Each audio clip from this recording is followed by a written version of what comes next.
one and only.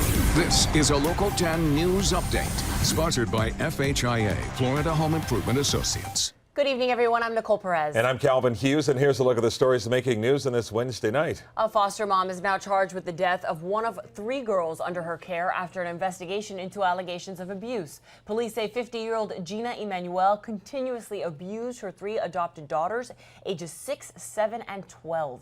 Investigators say the abuse took place throughout several months in 2018, and the girls all suffered permanent disfigurement from Emanuel's abuse. Emanuel faces multiple counts of child abuse and neglect with great bodily harm. Detectives say 2 women drugged and robbed a man after a night of gambling at Seminole Hard Rock Hotel Casino. One woman was captured on camera slipping something into the man's drink before they all got a ride back to the victim's hotel, where the 2 suspects stole the victim's Rolex watch and $1,000 in cash. The FBI announced the arrest of a Miami man responsible for several robberies. 37-year-old Jonathan Daniels was arrested Wednesday morning in North Miami after allegedly being involved in robberies at 4 7-Eleven gas stations across 2 South Florida counties. Daniels is expected to make his first court appearance Monday.